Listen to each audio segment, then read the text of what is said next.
Alors, s'il fallait te résumer en un seul mot, s'il fallait donner ta description en un seul mot, quel est le mot que tu allais choisir? On parle de cela dans cette vidéo. Alors, on parle cette semaine de la confiance en soi, de l'estime de soi, de comment est-ce qu'on peut développer une forte estime personnelle pour pouvoir atteindre tous ses objectifs, pour pouvoir atteindre ses buts et réaliser de grandes choses dans la vie. Alors, s'il fallait te décrire en un seul mot, quel est le mot que tu retiendrais? Quel est le mot que tu allais utiliser pour toi-même? Lorsque tu veux, je continue de dire, lorsque tu veux réaliser quelque chose de grand, tu dois être capable de te valoriser, d'avoir une estime très forte, une estime personnelle de toi-même. Tu dois avoir confiance en toi. Et cela commence par le mot que tu décides de te donner, la description que tu te donnes. Quel est ce mot-là? Est-ce que c'est abondance? Est-ce que c'est succès? Est-ce que c'est force? Quel est le mot que tu peux utiliser sur toi-même? S'il fallait te décrire en un mot, quel est ce mot-là que tu utiliserais? Beaucoup de personnes ne parviennent pas à atteindre de grands objectifs dans leur vie parce que justement, ils ne savent pas qui ils ou elles sont réellement. Tu as besoin de connaître ton identité. Tu as besoin de connaître qui tu es. Lorsque tu veux passer d'un point A à un point B, tu as besoin de savoir, ok, qui suis-je? Je veux juste partager avec vous ici cette technique-là que vous devez utiliser lorsque vous voulez aller à un autre niveau dans votre vie. Tu dois être capable de déterminer qui tu es.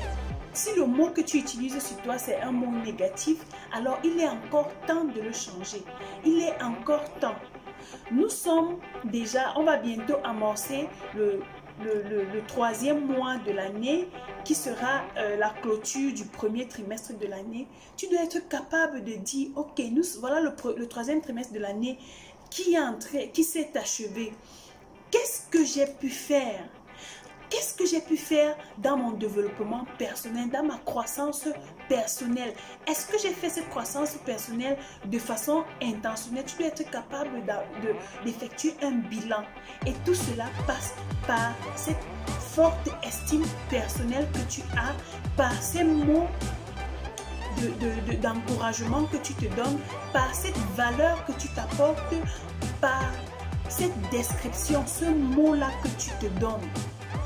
Alors je te redemande encore, s'il fallait que tu te décrives en un seul mot, quel est le mot que tu choisirais?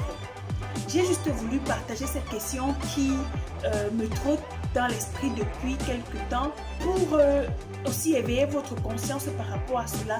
Quel est le mot que tu te donnes? Quelle est la description que tu te donnes en un seul mot? Pensez à cela. Si cela vous a parlé, ça me ferait plaisir de vous lire dans les commentaires. Donc laissez-moi un commentaire. Si vous avez un mot particulier que vous utilisez pour vous décrire, laissez-moi cela en commentaire et n'oubliez surtout pas de partager la vidéo autour de vous parce que je suis en train d'alerter un maximum de personnes, de prendre conscience que il est possible de réaliser de grandes choses.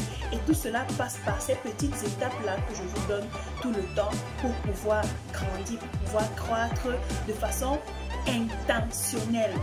Et aussi, n'oubliez pas, si vous ne l'avez pas encore fait, de vous abonner et de cliquer sur le bouton de notification pour ne rater aucune de mes vidéos, aucun de mes enseignements. Je vous remercie d'avoir regardé cette vidéo et comme d'habitude, on garde toujours la positive attitude, une vie d'impact, une vie qui cartonne et pour réaliser de grandes choses.